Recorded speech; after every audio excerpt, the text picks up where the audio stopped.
Ya, ini chance besar untuk seorang Christian bisa menunjukkan kepada publik Indonesia bahwa dia bisa memukul jatuh. Ini dia kan akan muncul lucky blow, walaupun kita tahu bahwa catatan rekornya masih terlalu buruk ya. Inilah salah satu lawan Chris John yang berani menyombongkan di hadapannya. Tidak hanya sekali, bahkan ia berkali-kali. Cepat mendarat. Oh, bukan dan Chris John. Ya, mencoba untuk melakukan sewor tadi. Kita saksikan Fernando Saucedo. Ya, petinju sombong itu bernama Fernando Saucedo, petinju dari Argentina. Sebelum melawan Chris John, Saucedo memang memiliki rekor yang cukup cemerlang. Pasalnya, selama 5 tahun, ia belum pernah mengalami kekalahan dari 23 laganya. Dan ia adalah salah satu petinju kebanggaan Argentina. Fernando Saucedo. Bahkan ketika melawan Chris John, ia diprediksi mampu merepotkan The Dragon. Pasalnya, ia jauh lebih muda, yakni 29 tahun. Sedangkan Chris John saat itu sudah berusia 31 tahun. Dan duel ini bertempat di tenis indoor Senayan, Jakarta. Bagaimana walaupun postur tubuh dari seorang Fernando David Saucedo memang lebih tinggi ya. Ya. Lebih tinggi, tapi saat ronde pertama dimulai, kedua petinju masih saling bermain aman dan mencari kelemahan masing-masing. Ya, ronde pertama berlangsung sudah pemirsa. Kedua petinju pada dasarnya adalah petinju bergaya boxer atau bahkan relatif counter puncher, Bung ya. Ya, dan memang dalam beberapa rekaman yang saya lihat juga kayak seperti halnya ketika berhadapan dengan Leonardo Caceres. Namun di pertengahan ronde, Chris John mampu mendominasi pertandingan. Hanya menghantam double cover Chris John. Jab yang lepas tadi tidak mengena dari Saucedo. Jab yang menyengat. Oh, kombinasi. Ya, jab dengan straight tadi dari Chris John. Bahkan pukulan Chris John direspon langsung oleh Saucedo. Ronde pertama ini begitu juga dia mencoba mengukur kekurangan dan kelebihan yang dimiliki oleh Saucedo. Coba mendekat, pukulan ke arah perut tadi. Oh, straight kanan dari Chris John, tapi tipis saja tadi. Kita lihat Chris John mencoba melepaskan jab dan pukulan straight. Hook kirinya tadi. Oh, hook kiri dari Chris John menyambar rahang dari Fernando Saucedo. Belajar banyak bagaimana menerapkan strategi melakukan serangan juga terhadap Chris John. Hook kanan Chris John masuk menghantam rahang dari Saucedo. Jab-jab ringan tadi Chris John mencoba membuka celah double cover lawan dan ronde pertama berakhir sudah. Ronde kedua, Chris John masih mencoba untuk menguasai pertandingan. Ya, memang aktivitas dan juga agresif ronde kedua ini dengan baik juga. Ya, kantor tadi kita saksikan pukulan kanan dari Chris John cepat mendarat. Oh, kanan Chris John. Dan dari sinilah kesombongan petinju Argentina itu bermula dan ia meminta untuk dipukul lagi.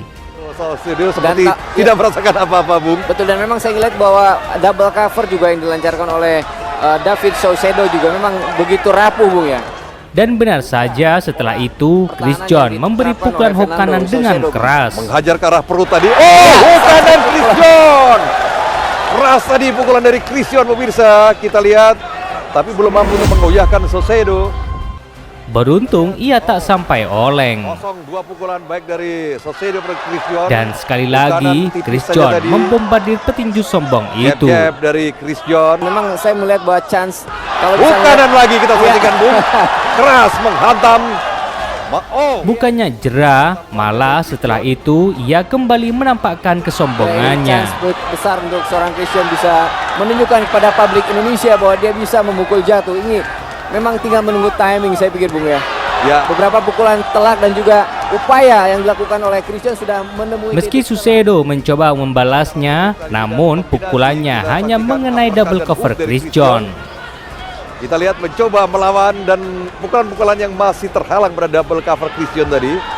Hadir di gedung tenis indoor Senayan Jakarta ini begitu membahana, memberikan semangat pada Chris the Dragon John. Supporter kita termasuk juga banyak fans berat dari Chris John ya. Memasuki ronde ketiga, Saucedo malah menyerang terlalu ke bawah atau low blow. Yang diterapkan oleh Fernando Saucedo juga. hingga ia diperingati oleh wasit. Ini juga. Iya. Dan setelah itu, Chris John kembali membombardir petinju sombong itu. Betul sekali, dan memang kelemahan-kelemahan yang ada dimiliki oleh Chris John. Iya. Ya, pukulan kombinasi kita saksikan. Oh, pukulan counter yang masuk juga dari Fernando Saucedo. Dan sekali lagi, petinju Argentina itu mulai menyombongkan di hadapan Chris John. Ya, tapi serangan yang dilakukan Chris John juga memang masih sangat berhati-hati, Bu. Dikhawatirkan akan muncul lucky blow, walaupun kita tahu bahwa catatan rekornya masih terlalu buruk ya untuk seorang Chris John yang sudah muak melihatnya, akhirnya setelah itu ia terus membombardir petinju sombong itu. Membuktikan diri bahwa dia ya barangkali juga ada getaran yang terasa sebetulnya, tarkan nyalinya. ya. Itu yang barangkali dilakukan oleh Fernando Saucedo. Tapi itu satu kebiasaan yang seharusnya bisa dimanfaatkan oleh seorang Chris John, Bung. Chris John, hook kanan Chris John. Cukup telak mendarat tadi. Hook kanan lagi Chris John. Ada pukulan counter juga dari Saucedo. Harus tetap waspada dan tidak boleh emosional Chris John.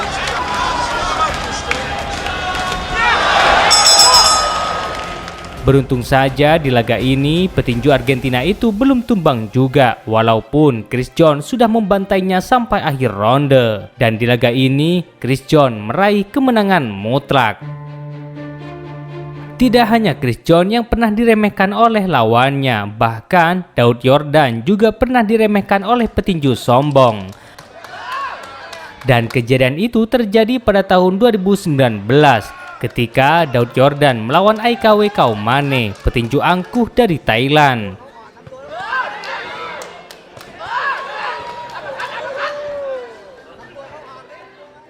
Duel dalam perebutan sabu WBC internasional kelas ringan itu diselenggarakan di Thailand.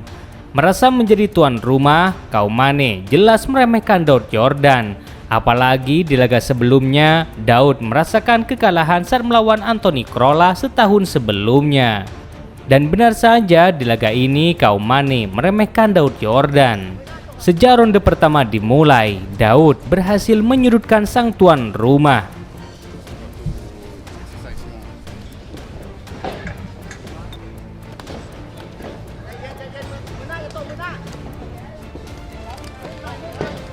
Termasuk saat di ronde kedua, Daud masih berhasil membuat sang tuan rumah kewalahan.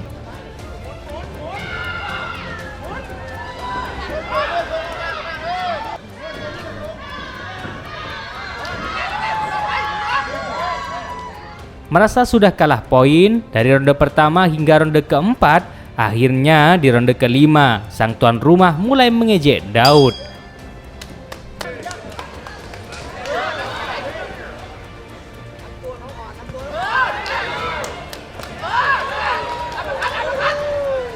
Dan ia terus memprovokasi Daud agar memukulnya. Ia merasa pukulan Daud tidak ada apa-apanya.